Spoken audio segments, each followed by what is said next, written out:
Hi all, you're very welcome. We might just give it a minute more to allow people join conscious. Some people might be just finishing up on some meetings, but we'll just give it about 30 seconds more before starting.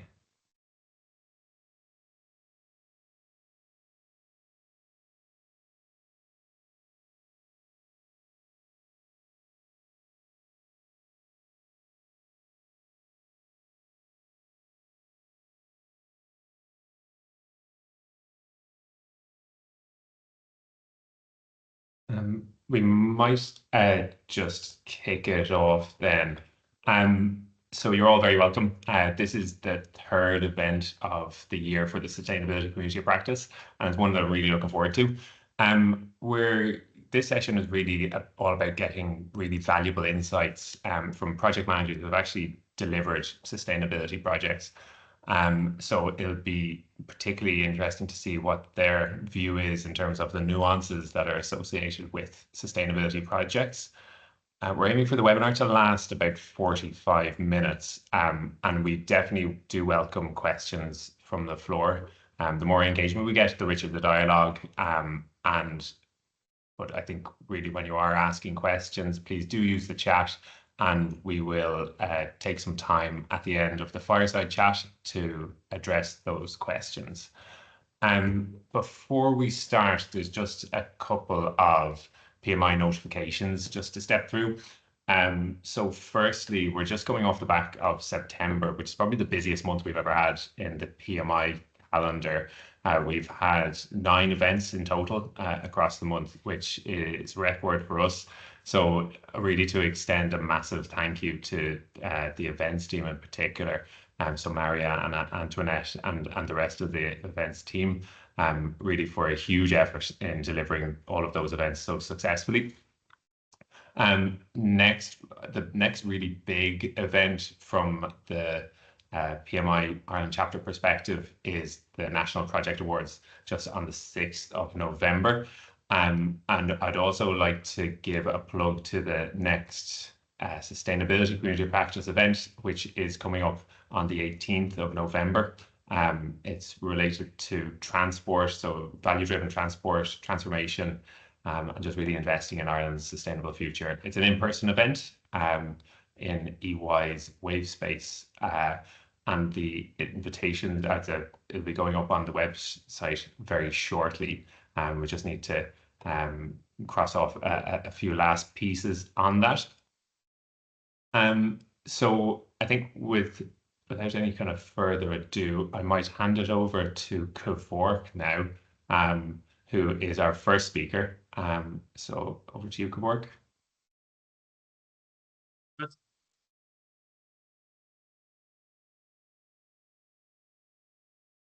I assume you can see my slides here.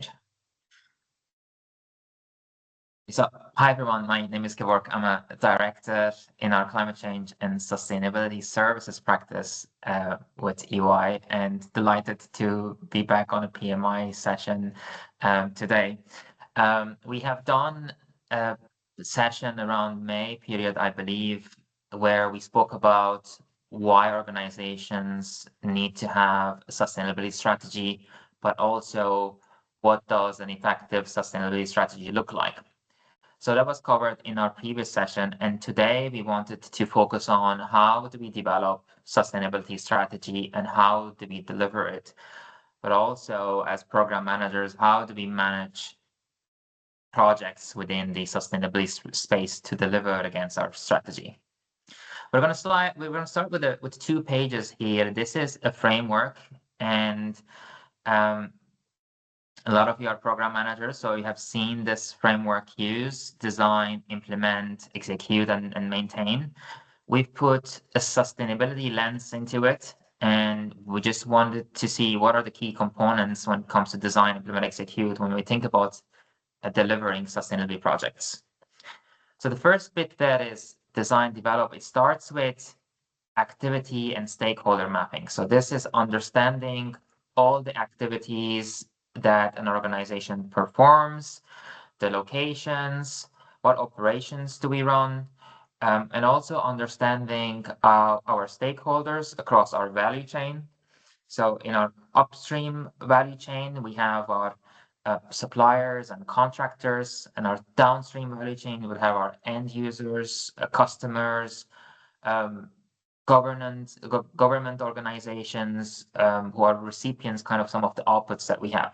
So understanding our activities and our stakeholders is important when we're developing our strategy. The other piece is materiality assessment. This is another critical point because it'll help us focus on areas where we have the greatest impact. Part of this assessment is looking at our activities and understanding how we impact our environment, whether that's water or greenhouse gases or biodiversity. How do we impact our stakeholders, our workforce from societal perspective, and governance as well. And then on the flip side, also assessing how environmental aspects, such as the storm that we're currently going to have this weekend, how do those things impact our organizations and whether there's any financial consequences, opportunities as well. And then at the end of this assessment, typically you'll have a good understanding of what are the key topics, material topics for the organization. For professional services firm like EY, biodiversity might not be a significant topic as much as it would be for forestry, mining, and landscape and fishery sectors, for example. So we won't need to put more focus on it or focus on it in our strategy. So those two pieces informs our strategy, and then the next bit there is current state assessment. So understanding where we are on the journey. We might have a strategy already, understanding how the market has evolved, performing regulatory horizon scan, performing peer benchmarking, peer reviews and market analysis, again, to inform our strategy, and then develop the strategy accordingly. Develop or refresh. So as part of the strategy, this is a point we covered last time, it's important to have goals and targets and metrics so we can monitor our performance against the strategy and see if there is any gaps, if we're behind on any area. If we move on to the implement, this is a broad phase, and it includes broad range of initiatives. These are all the initiatives or sustainability initiatives that we need to implement in order to deliver the sustainability strategy that we developed in the previous chevron or in the previous phase. And it could be operational projects, it could be projects around the ESG reporting, it could be projects around changing our energy mix, electrifying our fleet, or reducing our packaging and the impact that we have there, or reviewing our governance around ESG and the oversight that we have across our ESG topics. So the range of projects and initiatives that we can run to deliver the strategy. Typically, this phase starts with a gap assessment, understanding of where are we today, where do we need to get to, what is the gap, and what we need to address. And from a perspective of ESG reporting, you might have heard of gap assessment. And in that case, that means understanding all the regulatory requirements and data points that we need to report against and what information we have and we don't have. So once the gap assessment is informed, then the project kicks off and we focus on the initiatives. And the 5-6 dots that you see there are the key pillars or components of your operating model. So we have to perform planning, road mapping for each of the ESG initiatives. We have to understand what data do we need to gather and monitor throughout the projects. What governance do we need? Who's going to oversee the projects? Who is part of the decision making? Do we have a steering committees to manage that? And then set up policies to deliver the strategy, and then from policies also update our processes and controls. And then the last bit there is people training and engagement. So this people training and engagement maybe there's two aspects of it. One is training overall organizations on their understanding and level of understanding on our sustainability strategy and progress, but also as we're driving ESG initiatives, let's say ESG reporting project, then train the end users who are impacted, who are now going to provide additional data, or who are now going to use new technology enablers as part of the project.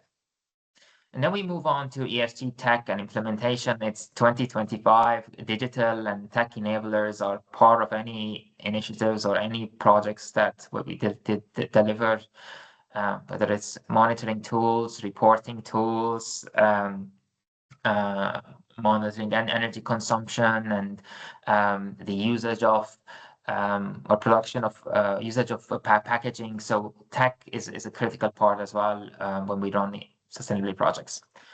The last bit is the execute and maintenance. So that is continuous monitoring of the projects that we delivered and its performance, change management and training in the long term, and delivering of the long-term value or the strategy that we have set up in phase one.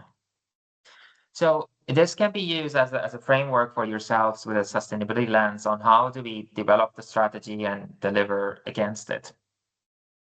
The last bit here is on the next page. We have, maybe before we move on, you can see this yellow line just added across the framework. That's program and change management and business case. This is where, as program managers, we have an important role, because we will be managing projects throughout this journey or across those three pillars. We might play a role in ESG reporting projects, or looking into our energy consumption, change of energy mix, or just updating our sustainability strategy or the continuous monitoring. So we as program managers would play a role, or can play a role, throughout this journey. Last bit on the business case, just want to highlight a bit of a contrast between business cases used for sustainability projects and then the traditional ones that are focused on return on investments, with understanding the benefits, financial benefits and costs, and doing the ROI or the payback. When we're doing sustainability projects, it's also to not only look at some tangible costs and benefits, like cost optimization if we reduce less energy, less water, but also to consider some of the hidden benefits and intangible values, such as avoided costs due to prevented health and safety incidents, or mitigated environmental risks, or improved brand value, or improved talent attraction. And then also, importantly, a planetary value, reduction of emissions, lowering emissions, which leads to lower carbon price and taxes as well. So just wanted to mention that on business case when it comes to sustainable projects.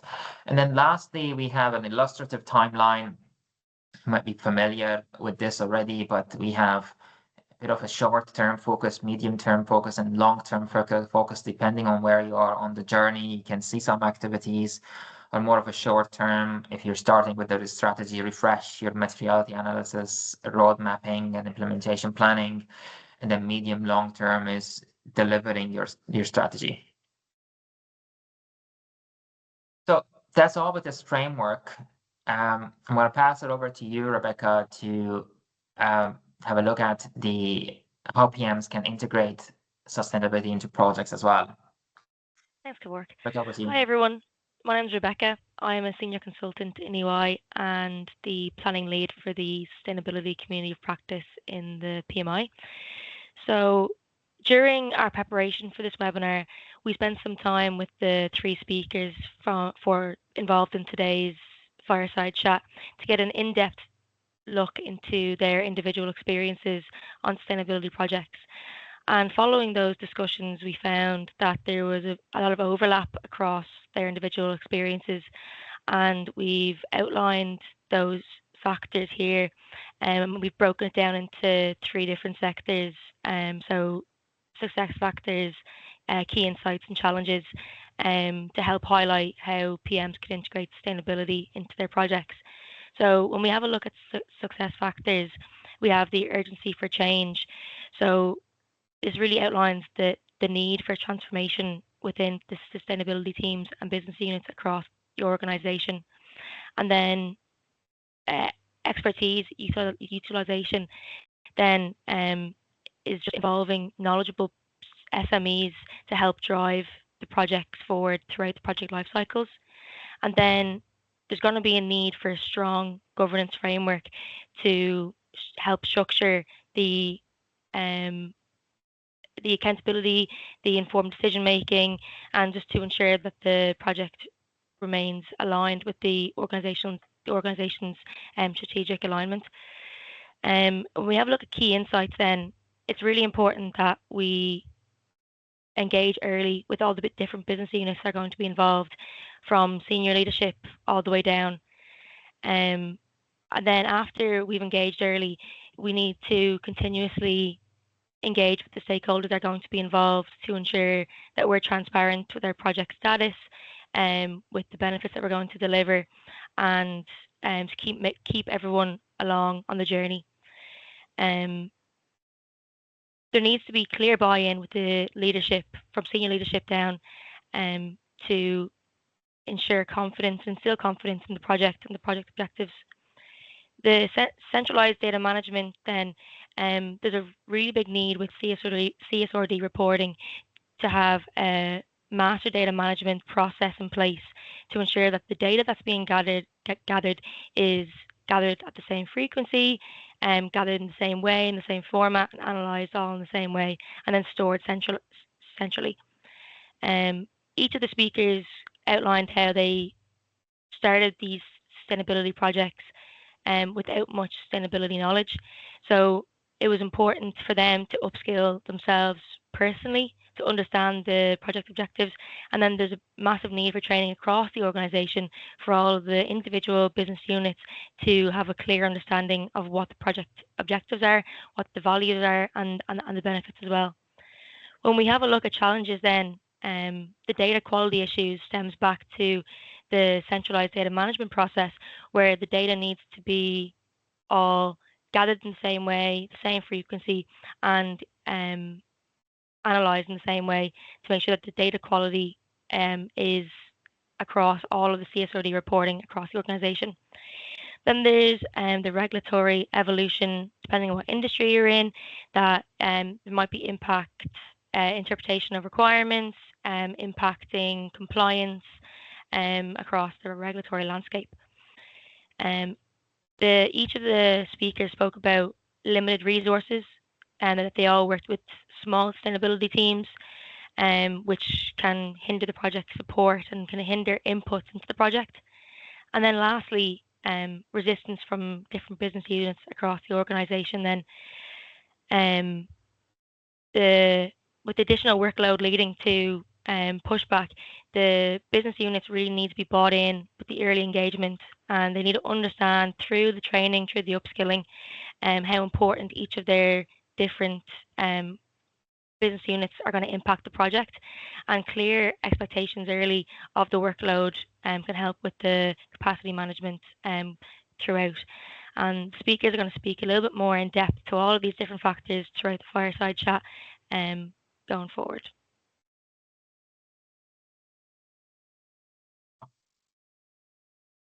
So we're going to use what Rebecca covered and what I covered earlier as a context, but now we want to move on to the fireside chat section of our agenda.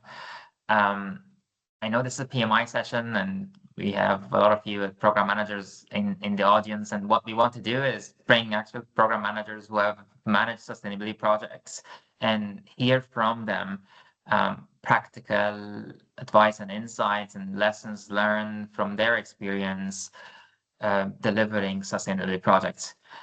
We have here with us Shane, James, and Liam. I'm just going to give maybe a few 20-30 seconds for each of you just to introduce yourselves. We can start with you, Shane, followed by James and Dean. Yep. So thanks for the introduction, Kevork, and for having me on. Great to speak to you all here. So yeah, my name is Shane, and I'm working as a program manager here with HNMV Engineering.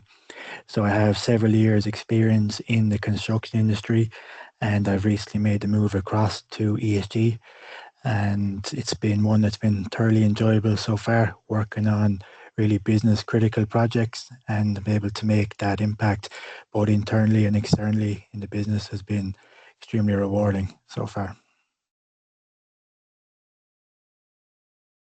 Thanks, Ian. How's it going, folks? My name's James Archer. As the slide suggests, Senior Manager at EY Consulting. I have spent the majority of my career working in the energy sector and spent 2.5 years working on a ESG data reporting framework for one of my clients. First time being on a PMI call, so thanks for having me along, Tom and the crew. And yeah, keen to just share some of the insights as we go through the chat. Hello all, Liam O'Sullivan, Senior Manager within EY's Business Consulting practice. I'm Program Manager. My experience primarily is within the pharmaceutical industry, but as of late, kind of broadened into the ESG reporting aspect, delivering projects for clients within EY. So equally, my first outing with the PMI community. So thank you all, and very much looking forward to discussing practical insights from ESG projects.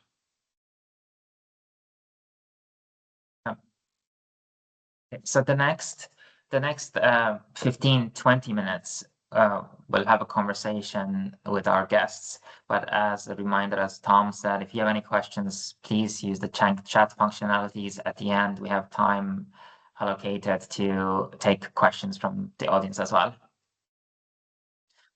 Maybe Shane, we'll start with you. Do you want to give us a bit of an overview of type of sustainable projects that you have managed and any lessons learned that you want to share with us? Yeah, so I've been leading the implementation of the Microsoft Sustainability Manager with EY. So this is a platform where we can map all of our ESG data systems across the business and ultimately act as a single source of truth. So it can be used to automate and collate data from multiple facets in the business, such as HR, IT, finance, and operations. And as I mentioned, it can be used then as a single source of truth for anyone in the business to have that access information readily available for them.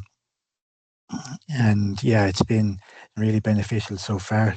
There's also a carbon calculator element that I've been working on, which is the development of a carbon calculator, which will be a bespoke service that HNMV will be able to offer to our clients, where they can manage and I suppose ultimately reduce their carbon footprint on sites.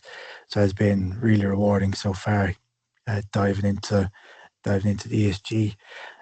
Lessons learned, I suppose, good question. I think key governance is very important for any sustainability projects, and having a good structure in place, and ultimately as well, I think stakeholder engagement is so important. I think Rebecca touched on it earlier, having that buy-in from senior leaders within the business has been so important, and I've been lucky enough to have that for these projects, and it just energizes the project overall and gives all the stakeholders real good engagement moving forward. So yeah, they're the projects I've worked on, and yeah, the key lessons that I've learned so far. I think as well the ownership of data is so important, from finance, fleet management, HR, procurement, and just trying to rely on all of that has been very useful and important for me in the ESG projects. You mentioned governance and having the structures, stakeholder engagement, and the buy-in. Anything you want to add on in terms of getting the buy-in from leadership? Is it identifying sponsors, clear roles and responsibilities, or communications? Yeah, 100%. I think you probably hit the nail on the head there.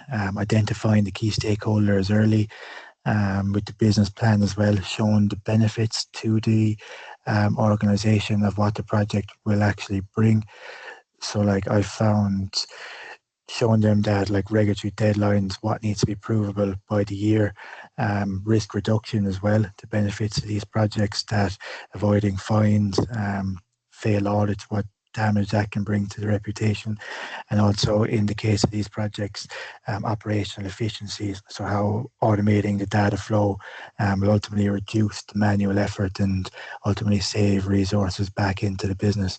So I think identifying the stakeholders early and making a good, strong business case has been really important in getting that stakeholder engagement from the business leaders, and then with all the other internal stakeholders, effective communication, keeping them on board, and has been really beneficial.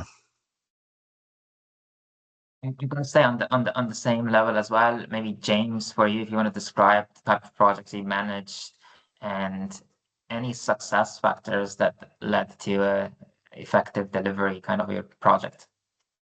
Yeah, sure thing. I mean, I kind of take you back a little bit, Kevork, to how,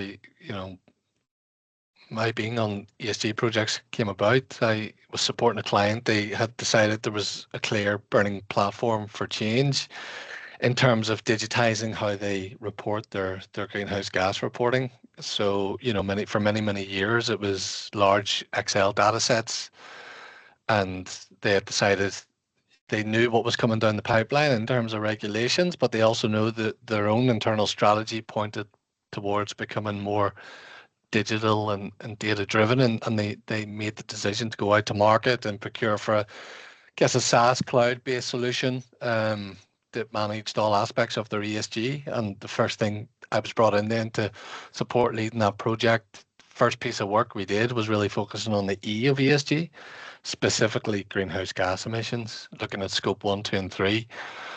And migrating understanding all of their processes that sit behind that, understanding the data that sits behind that, tracing it right back to the source, and then migrating it over to the new solution. So they had a full end-to-end view, I guess, or a one-stop shop of their carbon footprint on a solution on a digital from a digital perspective. And I guess in terms of success factors, there is a mixed bag of success factors. Actually, some success factors were also challenges in a way as well.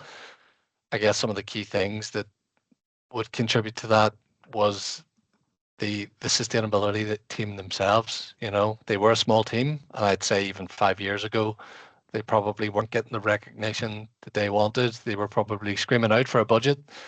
Obviously, when the regulations came on, that kind of gave senior leadership the kick that was needed to give them the budget that they've been screaming for. But that team knew all aspects of the business. We spoke a few days ago, myself and yourself, about the fact sustainability touches all parts of your organization. If I take greenhouse gas reporting, if you're looking at scope 1, scope 2, scope 3, depending on the organization you're working for, you could be out in their operations, you could be working with their call centers, understanding the impact of that, then the supply chain, then their electricity consumption. So you're looking at facilities, you're looking at hard and soft facility services. So it touches all parts of the organization. So having folks in that sustainability team that understood that to really help me, I guess, and help the rest of the folks. Not everyone came from a sustainability background or had experience with carbon accounting, with greenhouse gas protocol. It can be quite technical. So one of the key success factors was having that team on board and them allowing us or giving us their time, full time on the project as opposed to being part-time resources. So they were fully dedicated to the project. So yeah, listen, having SMEs is a key one. Another key success factor was the availability of data, which was also a challenge in some cases where there was the unavailability of data, depending on which aspect you were looking at. We might have spoke with someone looking after scope 2 emissions versus someone looking after the supply chain, and some data and some processes were more mature than others. So where we did get some success is where data was, quite mature and ready to migrate to a solution. So that was another key success factor.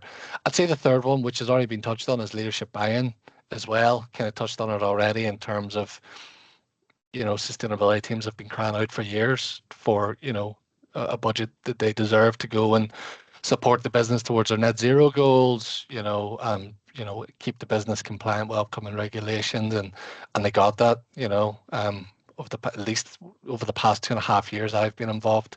It's been a massive focus area, even at board level for my clients. So leadership buy-in was probably the third key success factor for us. James, I know Shane and yourself mentioned the importance of stakeholder engagement, and oftentimes in sustainability projects, the stakeholders that are involved are broad. They go across organization. What I hear from you is that, which resonates kind of with the organization that I work with. There's always a small sustainability team that drives the sustainability projects, and then you as a program manager to help them drive. But then there's a lot of ask whether it's data or others from other stakeholders.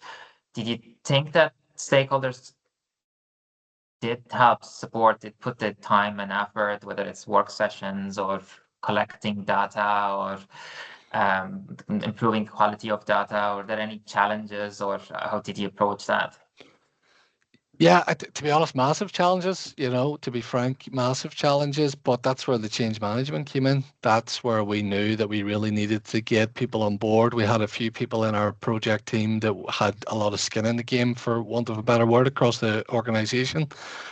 You've got a large organization, you've got, business units that effectively run as their own businesses. They all have their own subcultures. So having what we decided to do, obviously there was a massive change management lift from the guys that were running the change work stream on our project, but we decided to have key representatives, one in each business unit. So there was key little pockets of people that we can reach out to support along the way as well. So I think that would be a key one.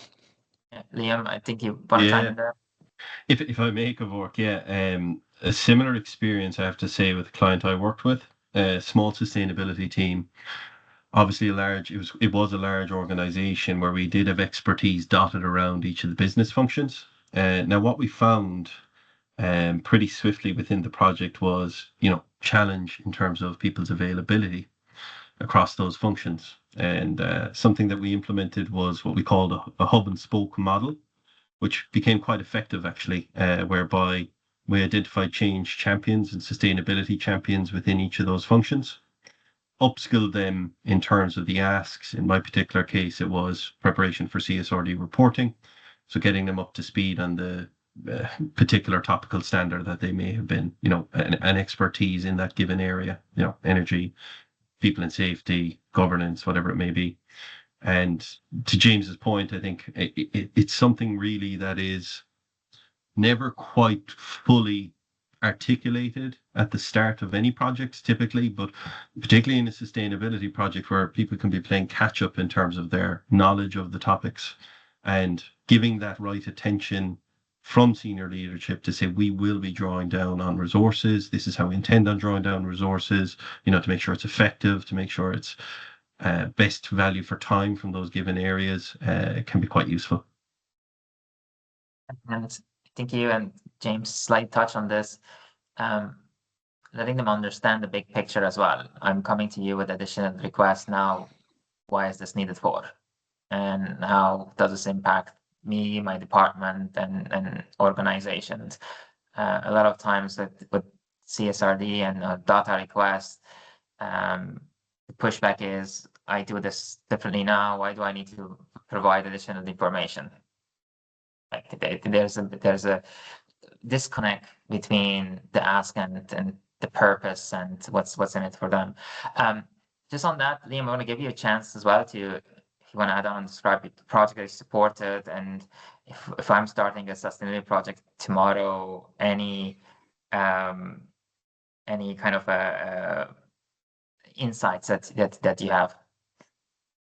Yeah, trying to think. There's plenty, but one in particular would be, look, for the particular client I joined the program, It was joint sponsorship for that program. Again, it was for gearing up for CSRD reporting, where we had stakeholders from finance and stakeholders from obviously the sustainability team.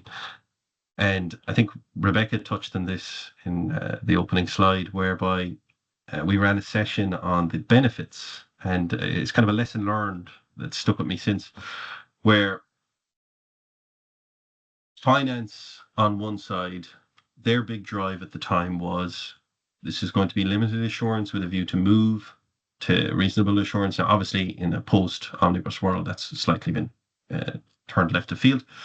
Whereas the sustainability team, kind of following on from both Shane and Kevork, saw this as an opportunity to drive not only the sustainability agenda within the organization, but the sustainability strategy, and to size appropriately to effectively deliver under that. So it was an interesting number of workshops at the outset of the program, where it was really bringing the two groups together, understanding their desires and expected benefits, and trying to bring them into a kind of a harmonized approach for the executive buy-in. And that was key, frankly. In this particular organization, they have a structure where they have a board plus the executive, and it was really trying to bring those benefits shining through, firstly, to educate that kind of senior C-suite level, and secondly, and most importantly, to set up the correct governance structures as the program progressed. So what we did is we actually, another lesson learned was we took the existing reporting lines and governance structures that were in place, but we added in an additional layer, both kind of below executive and above executive, at executive level, I should say. And that was really because what we found was, while there was a sustainability steering committee within the organization, which was primarily made up of the individuals I had on the program steering committee, we had the ARC on the other side. So that's the Audit and Risk Committee, whose obviously main concern was the integrity and the integrity of the reporting processes, the controls, the effective risk management, etc. So what we did is we set up a subcommittee between the two, made up of data owners on one side, primarily coordinated from the sustainability team, using those SPOCs I mentioned before, those spokes, sorry. And we had our finance colleagues and our internal audit and risk and controls colleagues sitting on a kind of an oversight committee, which would then provide assurances upwards to the ARC and assurances upward to the board. And we found that quite useful throughout the project itself, the program, because it allowed us to pivot from, key judgments and decisions being made at the sustainability steering level, fed up from data owners, and then being validated and verified by the ARC and ultimately the executives. So that governance setup, different for every organization. There's existing lines which can be adapted accordingly, but it's a key element that this is, while it's a program or a project for sustainability delivery, there is those existing lines that need and structures that need to be in place within an organization to ratify and make those key decisions. I think engaging the finance team is always smart. They come with their mindset of structure and control environment and a lot of experience of working across functions to do reporting, and they can definitely complement those with the skills that sustainability team brings. So it's always a good practice. James, feel free to chime in this conversation. I can see your hand there. Yeah, listen, I thought that was a good conversation. I thought I'd let you go, but I was going to come in on something that Liam said earlier on around bringing the finance and the sustainability teams together to sort of talk about the joint approach and what both groups of stakeholders were looking to get out of those initiatives. And I think it's really important that, and of course, it's important to explain very clearly and articulate very clearly the implications of not doing something, i.e., being non-compliant with CSRD, failing a limited assurance audit, but which is the stick, I guess, but also selling the benefits of doing it at the same time, which is where, and it was the same with my client, it was very much a joint venture between finance and the sustainability teams to make sure that we were achieving both of those goals. You've got clearly, if we don't do this, here's the implications of being non-compliant, but also on the other side of that, internally, let's be honest, our strategy here is to meet net zero by 2040, right? As a group and as a company. So ultimately the benefit here of doing this, it's not just because we have to, because ultimately it's going to lead to, it's part of, it's not the be all end all, but it's certainly a massive part of getting us towards that goal. And then again, you've got sort of underneath that strategy, you've got layers, of course. One of those layers is becoming more digital and data driven. So then that's the case for bringing in, ESG technologies that Shane and Liam mentioned as well, that we're working with our clients. So I think it's at that point is important that it's not just because of regulation. It's also because of, the benefits it's going to bring internally to the business. Yeah, just on that point, James, again, from my own experience with this client, one of our benefits was, this is an impetus for driving out, the effective management of data within the organization, which then led in turn to very strong engagement from IT. IT using this as a springboard. This particular client, while it had independent siloed kind of DCCs, it didn't have a master data management structure in place, but they did have a strategy to get there. And this allowed for this regulatory requirement for sustainability, and equally, the sustainability strategy allowed them to springboard that outward, with driving, and obviously with the impetus of regulatory reporting. So it's a very strong case from a sustainability reporting to work with IT and getting those fundamentals in place, data foundation, structured data, common understanding, and driving that throughout the organization that sees added benefits elsewhere. Just before last point, before I come back to you, Shane, absolutely, finance engagement is good practice. In some organizations, having HR as well, giving them a chair on the table, especially if most of your initiatives are related to S component of ESG for, again, professional services firm like EY. A lot of the sustainability initiatives that we do are around talent and our own workforce, and the initiatives that we drive there. So Shane, not everyone in the audience has finance or sustainability background. I know you mentioned in the intro that you have worked in engineering and you've worked I know you've worked in Ireland and overseas. If we think about managing sustainability projects, which is a bit different to other projects, how do you think sustainability projects are different to other projects, and what unique challenges do they bring that we need to consider? Yeah, I suppose for me personally, the biggest difference so far has been the final deliverable.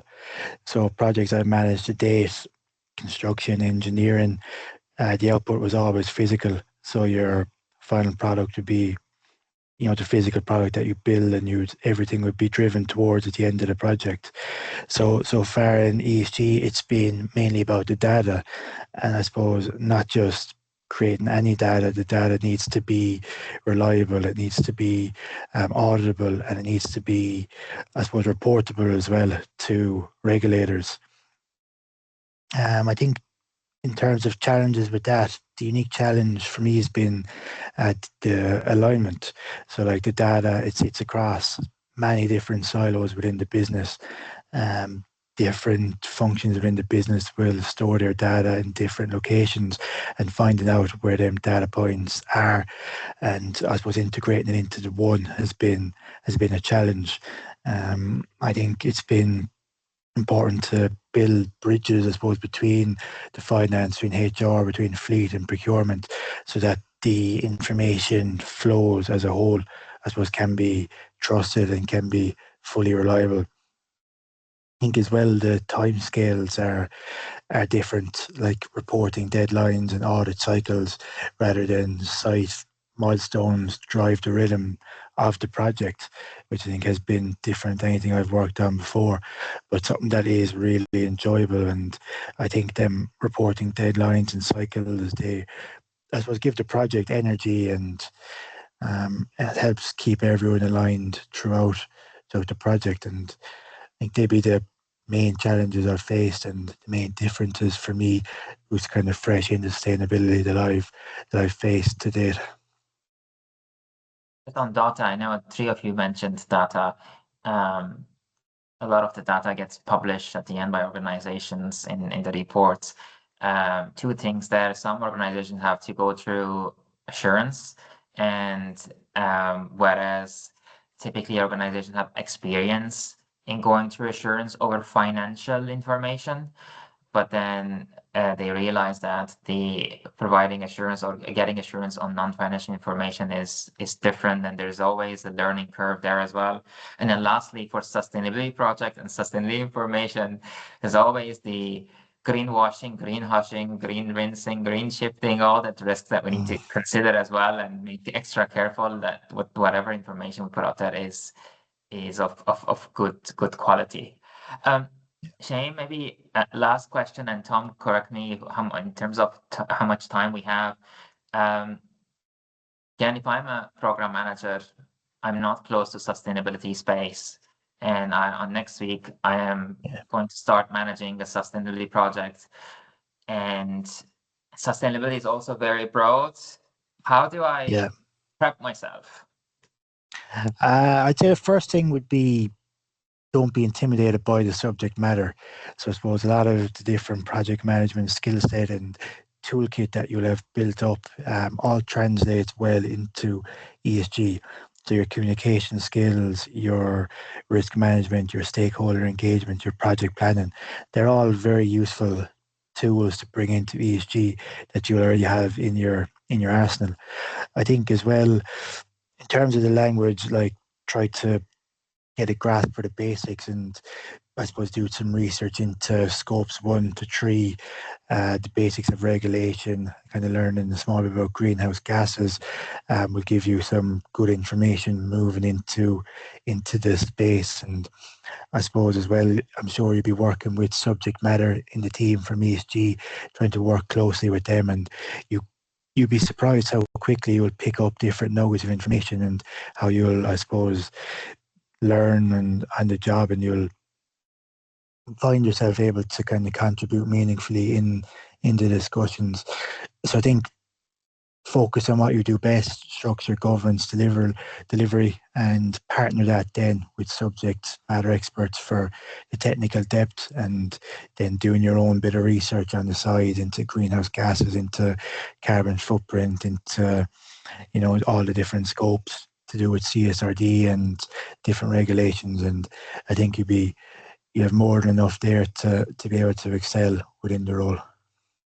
And maybe understanding that we don't have to be experts in all of those, but we require a general level of understanding. So there shouldn't be a panic that I need to be a greenhouse gas or carbon accountant to manage a project. There are the right people within the project to provide that level of expertise. Yeah, 100%, and making sure you're asking the right questions and ensuring that the right people are in the room at all times has been very useful for me, and it's been very important to make sure that the project stays driving forward, is to have that subject matter and making sure the right questions are being asked. Do we have a few minutes left? Do we open for questions? Yeah, we have a short few minutes. I know we're coming up on time, but I think there's 3 questions so far in the chat. And I think the first one's actually from Ronan Contanen, would be directed at yourself, Kevork. I don't know if you can see it there, but just talk about your slides that you were sharing, and just he was noting that it's interesting to see that the ESG data management comes before ESG governance in the strategy development. Just really kind of lots of those ESG problems are data problems, but it's impossible to understand the requirements before understanding the governance mechanisms. And I guess the question is this iterative? Is it in parallel? Is it a linear process? No, it's not. The sequence it's not meant to be the governance comes before or after. So when we look at the second chevron and even the third chevron, there is no specific sequence there, maybe except the gap assessment at the beginning of the second chevron. But you're right, nailing the governance also impacts the data management as well. When you set up the data hierarchies, understanding and documenting the owners of the data, the reviewers of the data, and then an ultimate oversight of the data that you're producing, which will go up to the ARCs and boards that you've appointed as on your governance to oversee the project.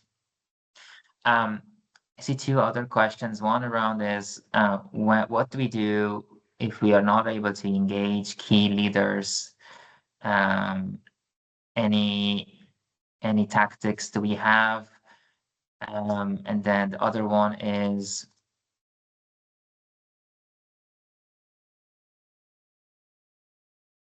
SaaS and how SaaS and AI can further help to tell meaningful data stories. Again, I'm not a tech expert to speak with the cloud and AI, how they integrate together. But I don't know if we're in the speakers any. And I might even park that one for a second as well, because I see that Declan Foster, who's the head of the PMI Ireland chapter AI Hub, is on the session as a participant. Sorry, not as a participant, but in the audience. It might be actually something that we can do a deeper dive on in a subsequent session, because I think that's not one that we can really answer on the fly. And I think, to be fair to the speakers, I don't think that it was a component part of any of your projects.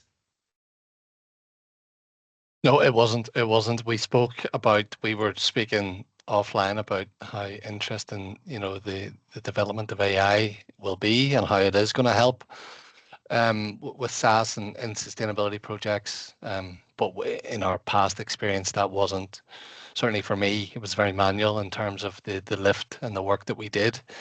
AI wasn't a part of it, unfortunately. But I'd say if we were to do this again, it absolutely would be part of it. Yeah. But when we say telling the data stories or the sustainability strategy stories, like at EY, we've used AI to run scenario analysis, for example, and imagine what the world would look like in 30 years from now in a 1.5 scenario or 2.0 scenario. So you use AI to tell that story and then think back on what do we need to do as organizations, private sector, public sector, to mitigate that. So that's one example. Is there any other final thoughts in terms of engaging our key leaders if they're not engaged enough? Maybe if I may, Kevork, something we found successful was firstly understanding from the organizational point of view at executive level and board level, to what degree was their ambition? I'm talking about year 1 versus year 10 in terms of ESG reporting. And then with the hook of that being decided, there was an integrated assurance approach whereby key leaders, this could be from bottom up, had to attest to the data accuracy, the data verifiability. And that's really where the buy-in came from, was when people realized, I have to put my name to this. I have to stand over this. It's going out publicly. That was a key driver for getting buy-in from all of the various levels up the chain. So it's really making them part and parcel of the delivery and making them accountable to that delivery as well. It's great. I've worked with organizations where the boards and the various committees ask us for training their C-suite. So they would have better appreciation, understanding of what's in it for us and what does it mean for each of the functions and their role as well. I think as well, like it's pretty stark, in terms of, if you look at from a regulation perspective. Again, I said earlier on, don't just focus on that, but it's pretty stark the implications of not doing it. So, it depends on the industry or the organization that you're implementing an ESG strategy for. But certainly in my experience, they were looking at, a lot of investors will be reading the annual report. That annual report will now be an integrated annual sustainability and financial report. And your investors will not just be looking at your financial performance, but also your sustainability performance. So it should already scare leadership enough for them to buy in, and they certainly depending on their own motivations, would like I said, my organisation, we're already very much willing to go the extra mile for sustainability. Maybe for the organisations that aren't, then it's just sitting down and showing them the value, and what value it can bring in the future. With that, Tom, maybe I'll wrap up here if it's okay. I just want to thank our speakers, Jane, Liam, and James, for making the time and for joining us, and for the audience. I hope it was helpful to hear from people who are in your shoes as well and who've been going through this, hear their insights and their thoughts as well. So thanks to our speakers, thanks for the audience as well. And Tom, back to you. Yeah, again, just repeat and echo the thanks, and also to yourself, Kevork, for moderating and opening the session today. I really would encourage people to sign up for our next community practice event just next month when it gets shared on the website. And you might have noticed just in the chat, Antoinette has added the PGU code as well. So make sure to take note of that. Just want to thank everyone, and hopefully we have had, because this has been a fascinating discussion, and I really have got an awful lot about this myself. So thank you to all. Thanks for having us. Thanks for coming Thanks, along, guys. everyone. Cheers. Thanks, guys. Thank you all.